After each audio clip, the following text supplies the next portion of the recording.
Silver, the most undervalued metal in human history. Gold today is without a doubt more rare than silver. But what about tomorrow? On average today, for every 10 ounces of silver pulled out of the ground, only 1 ounce of gold is mined.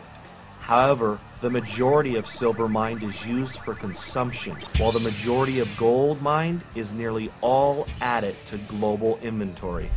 Yet precious metal investors, as small of a group as they are still investing $7 in GLD for every $1 they invest in SLV.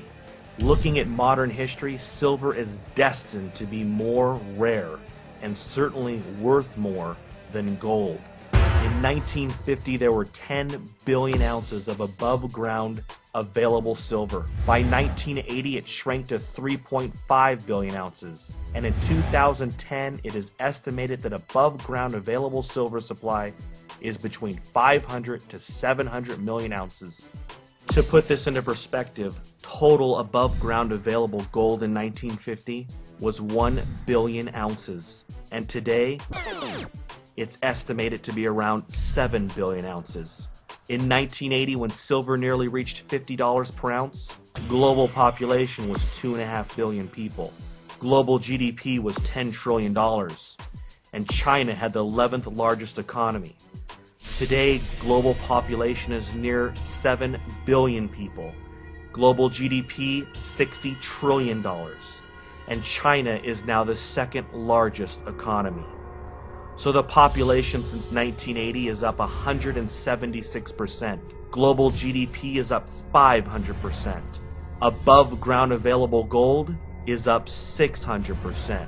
Meanwhile, above ground available silver has plummeted at least by 91%, and the price is still down 46% from its 1980 high of $50 per ounce. To say the opportunity in silver is enormous is an understatement. Looking at the historical silver to gold ratio of 15 to 1, silver is highly undervalued today. It now takes 50 ounces of silver to purchase 1 ounce of gold. Even when ignoring the above ground supply deviation, mined metal production should at the very least bring that number to 10 to 1. Using today's prices with gold at $1,400, silver should be worth no less than $140 per ounce. Silver is being consumed more than ever, and it is a fact that there is less above ground available silver than there is gold. Industrial demand for silver is up 18% in just the last year. The need for silver is growing by the day. Silver is being consumed and used for bandages for wound care, batteries, brazing, soldering, Cadillac converters, cell phones, computers, satellites, high-tech weaponry, lasers, digital technology, clothing, electronic circuit boards, ink, solar cells, water purification, wood treatment, antennas, RFID chips, freeway toll transponders, passports, and the list goes on. From 1990 to 2000, nearly 2 billion ounces of above-ground available silver disappeared to consumption. Yet industrial demand for silver was only 35% by the year 2000. Today, it's 54%. And looking at the new uses for silver, the silver production deficit will only widen. China, since 2003, has been growing its solar energy base by almost 100% every year. By 2014, the world will need 130 million ounces of silver just to satisfy 1 year of global solar demand. The world has consumed so much silver in the last 50 years that the last time above ground available inventory was this low was 1300 AD. The deficit of silver production has been met mostly from government stockpiles. The U.S. has dumped nearly 5 billion ounces since World War II into the silver markets. But as of 2010, according to the USGS, the government stockpile for silver are listed as none.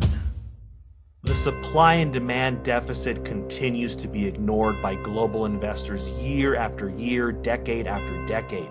Total mining production for 2009 was 710 million ounces. Total demand was 889 million ounces. That's a mining production deficit of 179 million ounces to meet demand. With each day comes a new use for silver, and the supply and demand deficit continues to eat away at the above ground available supply. FutureMoneyTrends.com is projecting that just as palladium was once worth more than platinum, silver will one day be worth more than gold. The demand for silver will continue to increase, yet mining production will never be able to keep up, depleting the above ground available silver supply possibly by the end of this decade. Silver may be the greatest investment in human history. How often doesn't any generation get the opportunity to invest in a finite resource that will soon be extinct?